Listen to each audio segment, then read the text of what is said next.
programmations scolaires qui sont vraiment faites à destination des écoles. Qu'avez-vous pensé de cette séance? J'ai bien aimé dans l'ensemble les films. C'était intéressant. À première vue, ça a été des films plutôt différents, mais dans les 4 qu'on a pu voir, il y avait un message. C'était intéressant. Il y a le court-métrage Je pourrais être votre grand-mère que j'ai bien aimé.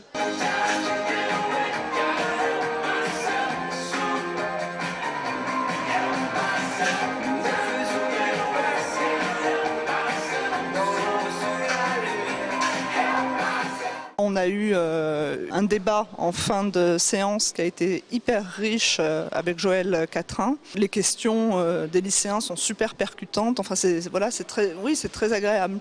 Pour moi, ce qui est le plus important, c'est que le film soit vu, et notamment par des jeunes, pour que le message du film puisse passer, et notamment pour les sensibiliser aux SDF et pour qu'ils changent de regard sur les SDF. Et moi, à chaque fois que quelqu'un voit le film et me dit « mon regard a changé sur les SDF », pour moi, c'est une grande victoire. Et la rencontre avec le réalisateur?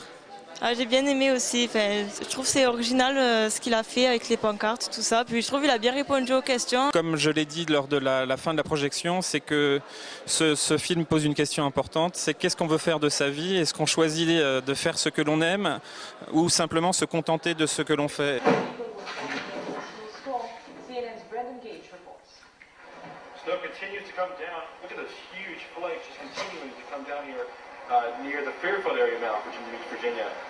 Pensez-vous qu'il est important de créer une passerelle entre le festival tout court et les scolaires? C'est indispensable. Ils le font et c'est bien fait en plus. Je pense que c'est plus qu'important. D'ailleurs, leur expérience passe par là, puisqu'on part sur des réalisations de cours avec eux. Voilà, donc on fait des exercices cinématographiques qui ne durent pas plus de 4-5 minutes. Et donc c'est très important pour nous que nos élèves participent à ces rencontres. Ce matin, ils ont pu voir un co-scénariste. C'est la richesse de ce genre de rencontres avec l'œuvre, avec les personnes, qui est vraiment intéressante. C'est également aussi important pour leur apprendre à lire des images. On vit dans une société où ils passent leur temps à voir des images, que ce soit à la télé, au cinéma, moins qu'avant, mais ils y vont quand même, avec Internet. Donc c'est essentiel qu'on ait des scolaires dans ce festival. Avancer, grandir, combattre, travailler. Merde! Là c'est de ses profs, ses parents. Anthony, travaille, petit con, sois normal. Normal, et c'est quoi la normalité? Les films qui sont faits et diffusés à cours d'école, c'est effectivement des films qui sont faits par les lycéens de classe audiovisuelle. Ils font leur premier film et ils sont dans un grand festival, dans des vraies salles, dans de très bonnes conditions de projection. Et c'est très encourageant, quoi. C'est pas mal, c'est frais, ça change, c'est leur regard. Pour une fois qu'on leur donne la parole, ils apprennent bien. Ce que j'ai aimé, ce que j'ai dit dans la salle, en fait, c'est cette jeunesse justement et cette liberté et cette insouciance même.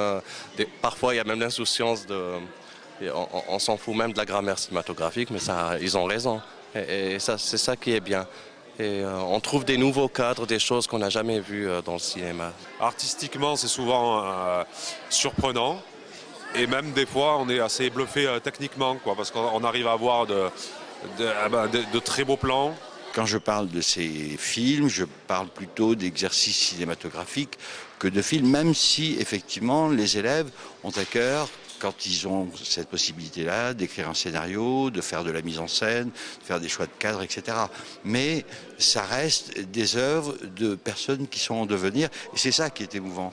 Pour la plupart, moi je trouve que c'est très intéressant. Évidemment, il y a des faiblesses, des maladresses, notamment techniques.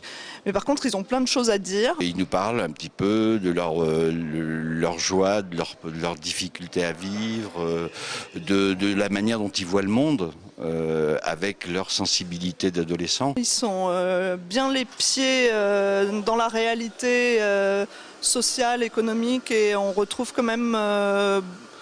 On retrouve beaucoup de thématiques qu'on peut retrouver chez les réalisateurs confirmés. C'est assez amusant d'ailleurs, ça. J'ai fait le scénario d'une SDF qui était assise par terre. Et je filmais ça dans le silence et les gens qui passaient. Et c'était coupé, les gens, on ne voyait pas leur visage. Et elle passait, on voyait qu'elle était dans son monde et que les gens ils étaient dans le leur, bien qu'ils étaient dans le même endroit. Et toute l'histoire se déroule dans le silence en fait. Je trouve ça très bien et super, et c'est dans le prolongement de la question précédente, que des jeunes puissent s'intéresser au cinéma, et pas seulement au cinéma, c'est à travers le cinéma à des faits de société ou à des grandes questions existentielles, parce que le cinéma est là pour parler de la vie, et donc grâce au cinéma, les jeunes s'intéressent à la vie, et à travers le cinéma, ils peuvent aussi vivre d'une passion extraordinaire qui est de faire partager ces grandes questions qui se posent.